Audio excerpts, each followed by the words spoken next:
মধ্যপ্রাচ্যে চলমান উত্তেজনার প্রেক্ষাপটে যুক্তরাষ্ট্র ও ইরানের সম্ভাব্য শান্তি আলোচনাকে ঘিরে নতুন করে জটিলতা তৈরি হয়েছে। সাম্প্রতিক কূটনৈতিক তৎপরতার মধ্যেই ইসরায়েলের রাজনৈতিক নেতৃত্বের অবস্থান নিয়ে প্রশ্ন উঠছে। বিভিন্ন আন্তর্জাতিক গণমাধ্যমের প্রতিবেদনে ইঙ্গিত পাওয়া যাচ্ছে, ইসরায়েলের প্রধানমন্ত্রী বেনিয়ামিন নেতানিয়াহু সহ দেশটির শীর্ষ নীতি নির্ধারকরা চান ইসলামাবাদে অনুষ্ঠিত যুক্তরাষ্ট্র ইরান শান্তি আলোচনা সফল না হোক।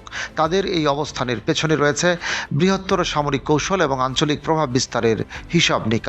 আল জাজিরার এক প্রতিবেদনে রামাল্লা থেকে সাংবাদিক নিদা ইব্রাহিম জানান, বর্তমানে যুক্তরাষ্ট্রের প্রেসিডেন্ট ডোনাল্ড ট্রাম্পের মধ্যস্থতায় যে সাময়িক যুদ্ধবিরতির কার্যকর রয়েছে সেটিকে ইতিবাচকভাবে দেখছে না তেল আবিব। ইসরায়েলি সরকারের দাবি, ইরান ও লেবাননে তাদের সামরিক অভিযান একটি গুরুত্বপূর্ণ পর্যায়ে পৌঁছেছে, যেখানে তারা বড় ধরনের কৌশলগত সাফল্যের দ্বার প্রান্তে রয়েছে। এই অবস্থায় যুদ্ধ থেমে গেলে তাদের পরিকল্পনা বাধাগ্রস্ত হতে পারে। ইসরায়েলের দৃষ্টিতে ইরান ও লেবানন দুটি আলাদা যুদ্ধক্ষেত্র হলেও বিশ্লেষকদের মতে বাস্তবতা ভিন্ন। আঞ্চলিক ভূরাজনীতি, সামরিক জোট এবং পারস্পরিক প্রভাবের কারণে এই দুই ফ্রন্ট একে অপরের সঙ্গে গভীরভাবে জড়িত। বিশেষ করে দক্ষিণ লেবাননে হিজবুল্লাহর উপস্থিতি ইসরায়েলের জন্য বড় চ্যালেঞ্জ হয়ে দাঁড়িয়েছে।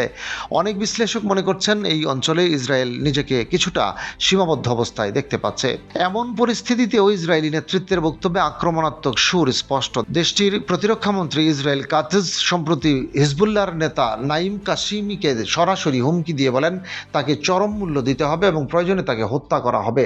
একই সঙ্গে তিনি লেবানন সরকারকে সতর্ক করে দেন, শান্তি আলোচনা এগিয়ে নিতে হলে হিজবুল্লাহকে নিরস্ত্রীকরণ করতে হবে, অন্যথায় কঠিন পরিণতির মুখোমুখি হতে হবে। প্রতিবেদন অনুযায়ী ইসরায়েল কেবল হিজবুল্লাহর নিরস্ত্রীকরণ দাবি করেই থেমে নেই, বরং তা বাস্তবায়নে চাপ বাড়াতে ধারাবাহিক হুমকির কৌশল অনুসরণ করছে। এর পেছনে রয়েছে উত্তর ইসরায়েলের সাধারণ মানুষের চাপ, যারা দীর্ঘদিন ধরে হিজবুল্লাহর রকেট হামলার ঝুঁকির মধ্যে বসবাস করছে। ফলে অভ্যন্তরীণ জনমত সরকারকে কঠোর অবস্থানে যেতে উৎসাহিত করছে। বিশ্লেষকরা বলছেন, ইসরায়েল বর্তমানে এক ধরনের দ্বিমুখী নীতি অনুসরণ করছে। একদিকে তারা শান্তি আলোচনায় অংশগ্রহণ বা সমর্থনের কথা বলছে, অন্যদিকে সামরিক চাপ ও হুমকি অব্যাহত রাখছে।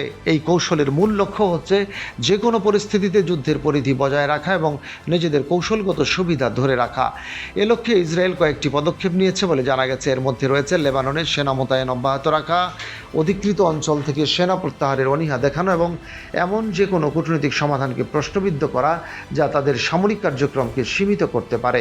সব মিলিয়ে যুক্তরাষ্ট্র ইরান শান্তি আলোচনার ভবিষ্যৎ শুধু দুই দেশের সম্পর্কেই প্রভাব ফেলবে না, বরং পুরো মধ্যপ্রাচ্যের নিরাপত্তা ও স্থিতিশীলতার উপরও গভীর প্রভাব ফেলতে পারে।